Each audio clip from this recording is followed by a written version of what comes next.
La última hora, junto a lo que acaba de decidir el juez también en esta causa. Pedro, Víctor de Aldama, el hombre de la trama de hidrocarburos, pretendía viajar al extranjero. Existe un riesgo de fuga, así que...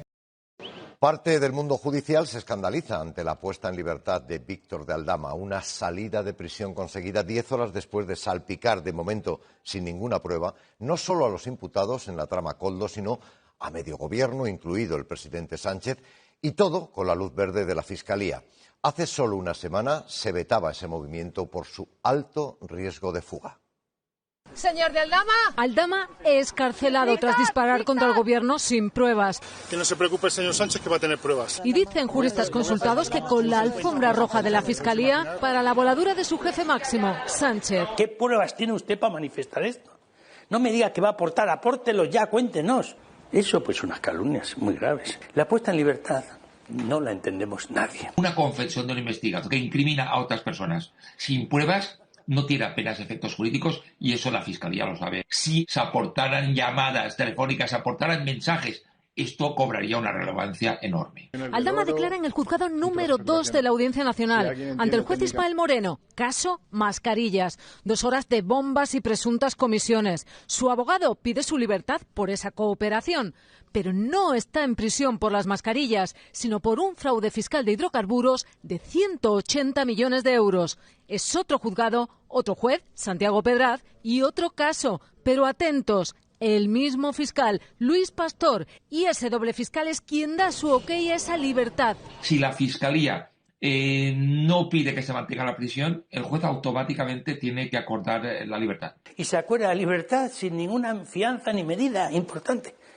Esto es serio. Tendrá que haber acordado la prisión del señor Aldama. Un fiscal que el PSOE mira ahora con lupa. Por su pasado como asesor de 2 gobiernos del PP, con José María Aznar. Su estrategia coincide hoy con la del abogado de Aldama, defensor de causas y dirigentes del Partido Popular. Miren esta historia, declaraba que ganaba 10.000 euros únicamente, pero no pagaba Hacienda desde el año 2015. Estuvo en la cárcel, lo sacaron, sigue fuera de la cárcel y se pasea, por ejemplo, por Ibiza. Datos a los que hemos tenido acceso de la agencia tributaria, fuentes de la agencia tributaria, Aldama. Menudo cara dura. Desde Hacienda, Víctor de Aldama no paga al fisco desde el año 2015. Estamos aquí con el pájaro azul.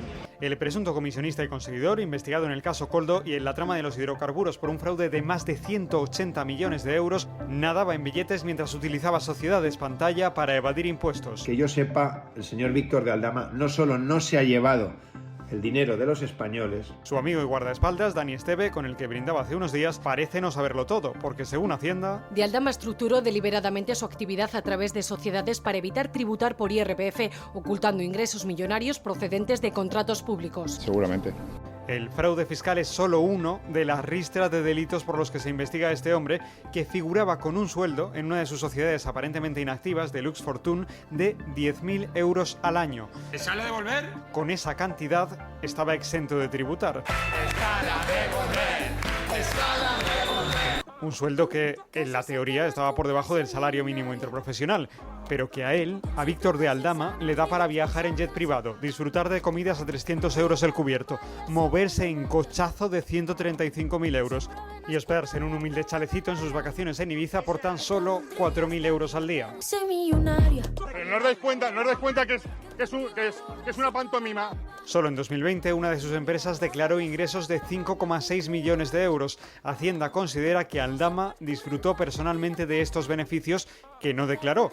Se supone que tributé mal. Pero recordemos, el sueldo que figuraba era el de 10.000 euros al año. Yo no soy el Banco de España. En el ejercicio previo, en el año 2019, entre las compañías Soluciones de Gestión y Deluxe Fortune se dejaron de ingresar más de 500.000 euros en el impuesto de sociedades. Y atentos todos porque en breve, pájaro azul va a volar. Pájaro fuera de la jaula. Claro, esto Villarroya sí que lleva esa reflexión de que, pues mira, ahí está, pajarito volando, es decir, y la vida padre. Y mira los datos que hay, pero bueno, Villarroya, Marta Nebot, ¿cómo interpretáis esto? Hacienda y este tipo de pájaros.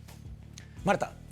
A ver, yo de Aldama es que hace rato que me parece que su discurso es increíble y esto que se ha descubierto pues no hace más que volver a ratificar que este señor es poco creíble, que ha engañado a todo el mundo y que ha engañado, por supuesto, al fisco también. Hay un proceso judicial que va a dar para largo, pero hablamos de cientos de millones y esto no es más que la guinda. O sea, es que ni siquiera en esto, que podía haber sido su tapadera para haber hecho lo otro, que ya veremos, insisto, es presunto todo, pero es que ni siquiera en esto, que era muy sencillo, digamos, de tapar, teniendo en cuenta de los millones de los que estamos hablando, que se ha estado embolsando, pues es que es un cutre. Es que además de todo, resulta que es un cutre. Villarroya. Un cutre que está viviendo muy bien. Sin duda, ¿no? Entonces, sin duda. estos son los elementos que se mueven alrededor de este sistema putrefacto, ¿no? Donde los negocios se hacen a través de estos personajes. Ya está. Entonces este señor se ha forrado, ha ayudado a forrarse a otros, ¿no? Especialmente empresas, ha defraudado a Hacienda, se habrán llevado dinero público al bolsillo y está en Ibiza viviendo muy bien. Yo no puedo ir a Ibiza porque no me lo puedo pagar. Y estoy trabajando. Y muchísima gente en este país no puede hacer ni un día, no se puede ir ni un día de vacaciones. Bueno, pues esta es la realidad del sistema, ¿no? Entonces me parece muy bien que salga ahí a decir lo que quiera decir y que sea un cutre, que sea lo que quiera. Pues mire, oye, pues ojalá todos seamos igual de cutres que él. No, ojalá no, claro, ojalá es que al final tú ves estas cosas, ¿qué le ha pasado? Nada. Sale de la cárcel, se va a Ibiza a vivir las vacaciones. Cuando la gente honesta que se levanta a las 4 de la mañana, como alguna tertuliana que viene por aquí que decís, y entonces no se puede ir ni a tomar un café por la tarde porque no le llega, pues esta es la realidad de donde vivimos y esta es la realidad donde estamos. Pero sí tiene procesos abiertos, Manuel Rico, en el caso de Aldama, pero bueno, sí que es paradigmático este tipo de gente que no pagan Hacienda, se dan la vida padre y luego encima cómo engañan diciendo que ganaban 10.000 al año.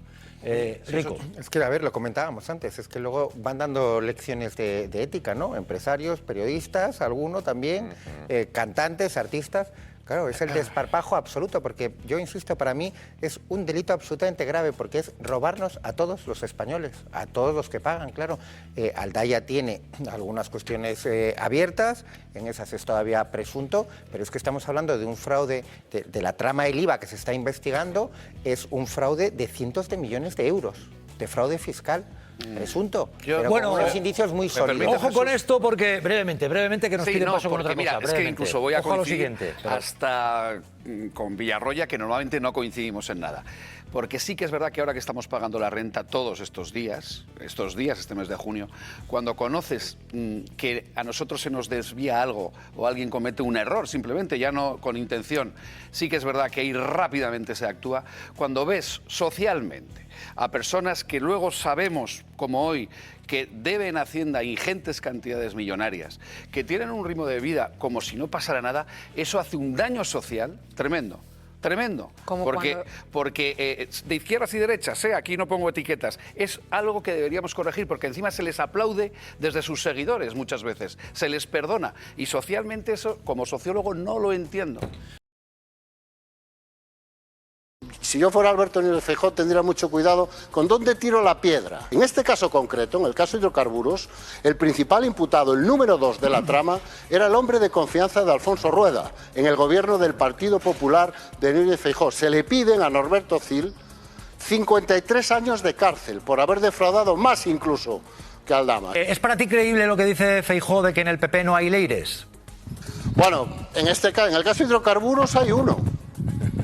Norberto Cil, el hombre de confianza de Alfonso Rueda en el primer gobierno de Alberto Núñez Feijóo. Lo digo porque viene a decir como que no ha habido cloacas en el Partido Popular, no ha habido... Coño, tenemos a un ministro del Interior, teníamos aquello de la Fiscalía te lo afina, teníamos a un secretario de Estado que acaban de meterlo en la cárcel... Vamos por partes.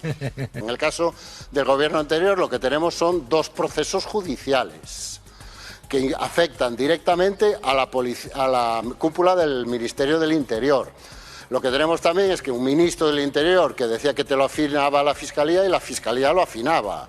Una secretaria del partido, que era Cospedal, que se reunía con Villarejo, que encargaban dosieres y esos dosieres eran publicados. Aquí tenemos a la concejala espía reuniéndose con supuestos empresarios, sobre todo con gente que está intentando evitar la cárcel. Vamos a hablar claro, vamos a dejar de llamarles empresarios. Son gente que está intentando evitar la cárcel, ofreciéndole cosas que después no sucedían. Pero como te contaba, en este caso concreto, en el caso de hidrocarburos, el principal imputado, el número 2 de la trama, era el hombre de confianza de Alfonso Rueda, en el gobierno del Partido Popular de Núñez Feijóo. Y que lo que están intentando es convertir tramas mafiosas, tramas delictivas económicas en tramas políticas, con un objetivo que les permita bien conseguir la anulación del proceso, bien conseguir que determinadas pruebas sean eliminadas o simplemente, como le está sucediendo a Víctor Aldama, librarse directamente de la cárcel. Una nueva portada que publica hoy los compañeros del Confidencial vuelve a abrir con la noticia de unos audios sobre la UCO. Según este diario, Leire Díez habría ofrecido beneficios judiciales al empresario Alejandro Hamblin, investigado por la Audiencia. La persona que en teoría graba esa reunión y que la difunde, lo defiende el mismo abogado que Víctor Aldama. Creo que es una información que da un poco más de contexto a todo lo que estamos hablando. Víctor Aldama, como sabéis, está con una estrategia, un pacto al que ha llegado con la Fiscalía Anticorrupción para ofrecer una serie de incriminaciones contra el Gobierno, en contra del PSOE, en contra de José Luis Ábalos y Koldo García, en el caso Koldo, y a su vez defiende a Alejandro Hamblin, que es la persona, el empresario que aparece en el centro de las informaciones de las que estáis hablando. Estamos hablando que en las tramas que os he comentado hay media docena investigándose en la Audiencia Nacional, hay guardias civiles implicados, guardias civiles de la UCO implicados, porque estamos hablando de que el nivel de corrupción que tenían estas tramas son muy elevadas, y en el caso de Alejandro Hamblin, el empresario al que hacéis referencia, este hombre está en Dubái porque un juzgado le autorizó irse a Dubái a sabiendas de que tenía ya un escrito encima de la mesa de acusación en el que le piden más de 70 años de prisión y multas millonarias. Se va a Dubái por motivos de trabajo, le autorizan ese viaje, tenía que haber regresado a España el 5 de abril y no regresa a España y sigue en Dubái. ¿Y qué hace en Dubái? Bueno, pues según él, según se contó ayer en el juicio, que la Fiscalía no se creyó en la motivación, está retenido por una deuda civil de unos 3.000 euros. O sea, un hombre que presuntamente ha blanqueado 30 millones de euros está en Dubái por una deuda de 3.000 euros.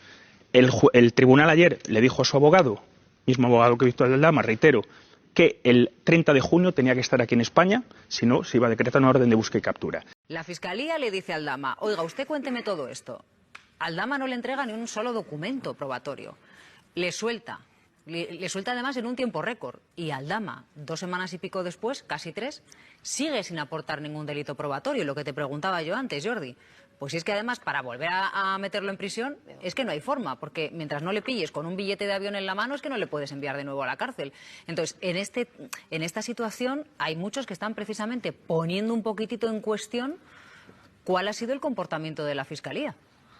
Yo es que sinceramente no lo entiendo porque voy a explicarlo con cierta facilidad. A ver, las únicas razones por las cuales se puede poner en prisión a una persona es porque tiene riesgo de fuga, riesgo de reiteración delictiva y riesgo de destrucción de pruebas. Nada más. Esas son las únicas 3 razones. Ahora decidme, por favor, ¿qué implica alguna de esas 3 razones el hecho de que un imputado declare lo que la Fiscalía parece que quiere que declare? Eso no es motivo para poner en libertad a nadie. Es decir, es que tal y como lo estáis explicando, parece como si la Fiscalía hubiera esperado a que el imputado dijera lo que quiere para pedir la libertad. Y a partir de ahí el juez efectivamente se queda sin alternativa, porque si no hay ninguna parte acusadora que le pide la prisión, tiene que dejarlo en libertad. Pero, insisto, el móvil para dejarlo en libertad es que no está en la ley. Es decir, tú no puedes meter en la prisión a alguien para que acabe diciendo lo que tú quieres. Eso no tiene ningún sentido. Pero claro, que por hablar esté en libertad, eso lo siento, pero eso no se puede aceptar de ningún punto de vista porque no lo dice la ley de enjuiciamiento criminal. Es que no hay más.